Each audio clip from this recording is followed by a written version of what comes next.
રાધે રાધે. સંપૂર્ણ ઉત્સાહ અને એકદમ હૃદયપૂર્વકના આધ્યાત્મિક ભાવ સાથે આજની આ વિશેષ ઊંડાણપૂર્વક ચર્ચામાં સ્વાગત છે. રાધે રાધે. ખરેખર આજનો આ વિષય બહુ જ શાંતિ આપે તેવો છે. ચોક્કસ.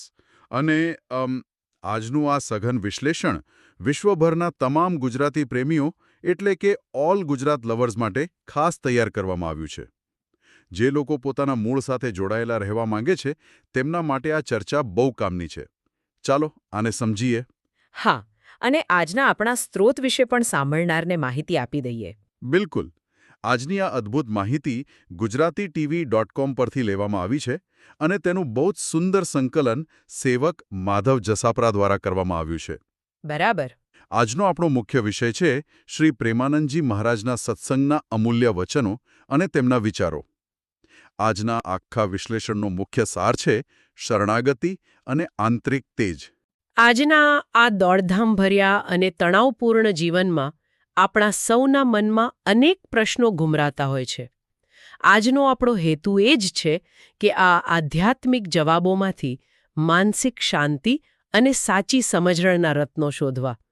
આ માત્ર પ્રવચન નથી, પણ આંતરિક શાંતિનું એક વિજ્ઞાન છે. સાચી વાત છે. આજના સ્ત્રોતમાં એક એવો મુદ્દો છે જે સીધો આજના આધુનિક સમય પર પ્રહાર કરે છે. બિહારના નવાદાથી સચિનજી નામના એક સાધકે બહુ જ પ્રેક્ટિકલ પ્રશ્ન પૂછ્યો છે. મેં પણ એ વાંચ્યો. હા, તો તેમણે મહારાજજીને પૂછ્યું કે ચહેરા પર તમારી જેવી ચમક લાવવા માટે કેટલું ભજન કરવું પડશે? એટલે કે સાધનાને સીધી બાહ્ય ચમક સાથે એક ફિઝિકલ પરિણામ સાથે જોડી દીધી. આજના સમયની આ બહુ મોટી વાસ્તવિકતા છે. આપણે આધ્યાત્મિકતાને પણ ભૌતિક માપદંડોથી તોલવા લાગ્યા છીએ. પણ અહીં મહારાજજીનો જવાબ બહુ જ સ્પષ્ટ હતો. બરાબર. તેમણે અત્યંત શાંતિથી કહ્યું કે આ બધી શારીરિક ચમક તો એક દિવસ માટીમાં મળી જવાની છે. જો આપણે શ્રી પ્રેમાનંદજી મહારાજની શારીરિક સ્થિતિની વાસ્તવિકતા જોઈએ તો તે કોઈ પણ સામાન્ય માણસને હચમચાવી દે તેવી છે. તેમની બંને કિડની ફેલ થઈ ચૂકી છે અને ડાયાલિસિસ ચાલે છે. એક મિનિટ. આ ખરેખર નોંધપાત્ર બાબત છે. તબીબી વિજ્ઞાનની દ્રષ્ટિએ જોઈએ તો આવું ભયંકર કષ્ટ ભોગવનાર વ્યક્તિના ચહેરા પર નિરાશા દેખાવી જોઈએ. તો પછી આ તેજ આવે છે ક્યાંથી, જો એ શરીરનું નથી? આ જ તો સૌથી મોટો પાઠ છે. તેમણે સ્પષ્ટ કર્યું કે સાચું તેજ પ્રભુની શરણાગતિમાંથી આવે છે. જ્યારે અહંકાર શૂન્ય થઈ જાય અને વ્યક્તિ પોતાની જાતને પૂરેપૂરી સોંપી દે, ત્યારે અંદરથી જે શાંતિ ઉદ્ભવે છે તે જ સાચું તેજ બનીને ચહેરા પર ઝળકે છે. આ વાતને વધુ સ્પષ્ટ કરવા માટે સ્ત્રોતમાં મહારાજ દ્વારા અપાયેલું એક અદ્ભુત ઉદાહરણ છે જે મારા મગજમાં ઘર કરી ગયું છે. હા, પેલું એસી રૂમવાળું ઉદાહરણ. લાગે છે કે પોતે અંદર એક એસી રૂમમાં બેઠા છે. બહુ જ સુંદર રૂપક છે આ. શારીરિક પીડા સામે માનસિક મજબૂતીનું આ એક શ્રેષ્ઠ ઉદાહરણ છે. ખરું ને? અને આ એસી રૂમને તેમણે શ્રી રાધાચરણ નિવાસ એવું નામ આપ્યું.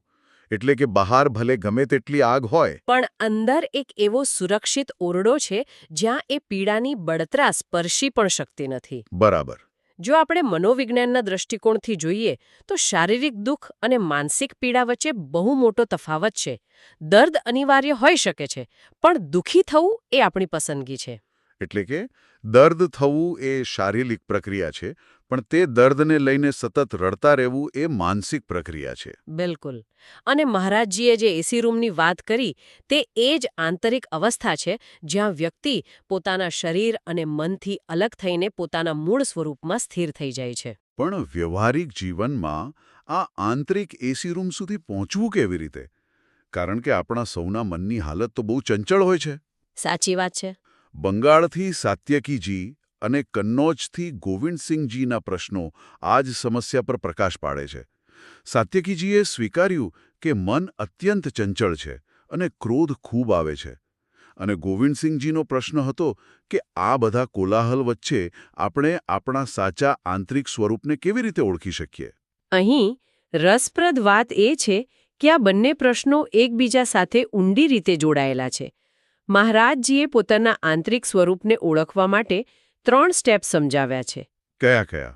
પહેલું સ્ટેપ છે શાસ્ત્રોનું વાંચન કરવું. બીજું સ્ટેપ છે ગુરુના શરણે રહેવું. માત્ર પુસ્તકો વાંચવા પૂરતા નથી. ના, કારણ કે માત્ર પુસ્તકોથી અહંકાર વધી શકે છે, પણ ગુરુની શરણાગતિ એ અહંકારને ઓગાળે છે. અને ત્રીજું સ્ટેપ છે સંસારનું ચિંતન શૂન્ય કરવું. સંસારનું ચિંતન શૂન્ય કરવું. આજના સમયમાં આ કેવી રીતે શક્ય છે? આપણે આખો દિવસ નોકરી અને પરિવારનું જ ચિંતન કરતા હોઈએ છીએ. અને એ જ તો મુખ્ય સમસ્યા છે. જ્યાં સુધી આ બાહ્ય સ્વરૂપ એટલે કે શરીર અને સંસારને ભૂલવાનો અભ્યાસ નહીં થાય ત્યાં સુધી આંતરિક સ્વરૂપનું સ્મરણ થઈ જ ન શકે. અને આ સંસારના સતત ચાલતા ચિંતનને રોકવા માટે જ સ્ત્રોતમાં મહારાજજી દ્વારા નામ જપના આગ્રહની વાત કરવામાં આવી છે. બરાબર. તેમણે સાત્યકીજીના ક્રોધના ઇલાજ તરીકે કહ્યું કે નિરંતર નામ જપ કરવાનો અભ્યાસ શરૂ કરો. અને બીજી એક વાત જે તેમણે કહી તે મને બહુ જ પ્રેક્ટિકલ લાગી. તેમણે કહ્યું કે સંતોમાં માત્ર ગુણદર્શન કરો. હા, એટલે કે બીજી વ્યક્તિની અંદર માત્ર સારી બાબતો જોવાની ટેવ પાડો. આ સાંભળવામાં જેટલું સરળ લાગે છે, વ્યવહારિક જીવનમાં તે એટલું જ કઠિન છે. જ્યારે આપણે ઓફિસમાં હોઈએ અને સામેવાળી વ્યક્તિ ખરાબ વર્તન કરતી હોય ત્યારે તેમાં ગુણદર્શન કેવી રીતે કરવું? પણ અધ્યાત્મનું વિજ્ઞાન અહીં જ કામ કરે છે. જ્યારે આપણે બીજાના દોષ જોવાનું બંધ કરીએ છીએ ત્યારે આપણો પોતાનો ક્રોધ આપોઆપ ઓગળવા લાગે છે. વાતાવરણ કેવું છે તે બહુ અગત્યનું છે. સ્ત્રોતમાં સ્પષ્ટ ઉલ્લેખ છે કે જો શાંતિ જોઈતી હોય તો દુસંગ એટલે કે ખરાબ સંગતનો ત્યાગ કરવો જ પડે. અને દુસંગના બે પ્રકારો મહારાજજીએ દર્શાવ્યા છે. પહેલો છે બહારના લોકોનો કુસંગ, જે આપણને સન્માર્ગથી વિમુખ કરે છે, અને બીજો પ્રકાર છે વૃત્તિનો કુસંગ. વૃત્તિનો કુસંગ. આ કન્સેપ્ટ બહુ જ પાવરફુલ છે. એટલે કે આપણી પોતાની અંદર રહેલા ખરાબ વિચારો. ચોક્કસ. આજના સમયનું ઉદાહરણ લઈએ તો આપણે ઘણીવાર રૂમમાં એકલા હોઈએ છીએ. છતાં મોબાઈલમાં સતત નકારાત્મક સમાચારો જોતા હોઈએ કે પારકા જીવન જોઈને ઈર્ષ્યા કરતા હોઈએ છીએ. આ એક પ્રકારનું અંદરનું ઝેર જ છે. એકદમ સચોટ વાત કરી. આ અંદરનો દુસંગ બહારના દુસંગ કરતાં પણ વધુ ખતરનાક છે. અને આ બંને કુસંગનો નાશ કરવા માટે એકમાત્ર ઉપાય છે સાચા સંત અથવા ગુરુનું શરણ. પણ અહીં એક મૂંઝવણ થાય છે. સમાજમાં એટલા બધા લોકો સંતના વેશમાં છે, તો સાચા સંત કોણે કહેવાય? મહારાજજીએ સંતના કેટલાક ચોક્કસ લક્ષણો વર્ણવ્યા છે. એક સાચો સંત અપેક્ષા વગરનો હોય છે. તેઓ પ્રશાંત આત્મા હોય છે, એટલે કે ગમે તેવી પરિસ્થિતિમાં તેમના હૃદયમાં હલચલ મચતી નથી. અને તેઓ સમદર્શી પણ હોય છે એવું સ્ત્રોતમાં લખ્યું છે. હા, સમદર્શી અને નિષ્પરિગ્રહ, એટલે કે પોતાની પાસે કશું જ ભેગું ન કરવાની વૃત્તિવાળા. આવા સંતનો સંગ જ કુસંગને કાપી શકે છે. આ જ સંદર્ભમાં હેમા યાદવજીનો એક પ્રશ્ન સ્ત્રોતમાં છે. તેમણે પૂછ્યું કે શું આપણે ગુરુને શોધવા પડે છે કે ગુરુ સામેથી મળે છે? મહારાજજીએ સમજાવ્યું કે બંને શક્ય છે, પણ સાચા ગુરુની ઓળખ એ છે કે તેમની પાસે બેસવાથી જ મન અચાનક શાંત થઈ જાય અને આપણા ખરાબ આચરણો કે વ્યસનો કોઈ પ્રયાસ વિના આપોઆપ છૂટવા લાગે. બહુ મોટી વાત છે આ. અને આ રૂપાંતરણની પ્રક્રિયામાં નામ જપનું મોટું યોગદાન છે. સ્ત્રોતમાં અવનીશ કુમારજીના પ્રશ્નના ઉત્તરમાં મહારાજજીએ હરિવંશ નામના અર્થનું જે પૃથક્કરણ કર્યું છે તે ખરેખર અદ્ભુત છે. હા, મહારાજજી સમજાવે છે કે આ નામમાં હ નો અર્થ છે હરિ, એટલે કે ભગવાન. રી નો અર્થ છે રાધા. વ એટલે વૃંદાવન અને શ એટલે સહચરી અથવા સખી, જે સેવાભાવનું પ્રતીક છે. એટલે કે જ્યારે સાધક આ નામનો જપ કરે છે ત્યારે તે આ ચારેય તત્વો સાથે એકસાથે જોડાઈ જાય છે. સાચી વાત. હવે જ્યારે આપણે શરણાગતિની આટલી ઊંડી વાત કરી રહ્યા છીએ તો સ્ત્રોતમાં આપેલો એક બહુ જ મહત્વનો પ્રશ્ન લેવો જ રહ્યો, જે કર્મ અને પરિણામ વિશેની ગેરસમજ દૂર કરે છે. બરાબર. ખુશીજી, જે બિહારથી છે, તેમનો પ્રશ્ન રામચરિત માનસની એક બહુ જ પ્રખ્યાત ચોપાઈ છે, હોઈ હે સોઈ જો રામ રચી રાખા. તો આ બધાનો અર્થ શું છે? શું બધું ભગવાન પર છોડીને બસ બેસી રહેવું જોઈએ? જો આપણે આને મોટા ચિત્ર સાથે જોડીએ તો આનો આવો અર્થ કાઢવો બિલકુલ ખોટો છે. આ ચોપાઈનો સંદર્ભ શિવ અને સતીના પ્રસંગ સાથે જોડાયેલો છે. શિવ અને સતીનો પ્રસંગ? હા, જ્યારે સીતાજીનું હરણ થયું ત્યારે ભગવાન રામ વિલાપ કરતા હતા. સતીજીને રામજીના ભગવાન હોવા પર શંકા થઈ ગઈ.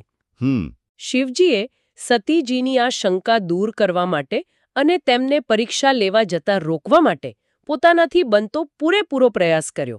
તેમને બહુ જ સમજાવ્યા. હા, શિવજીએ પ્રયાસ કરવામાં કોઈ જ કસર બાકી નહોતી રાખી. તેમણે પોતાનું પૂરેપૂરું કર્મ કર્યું. બિલકુલ.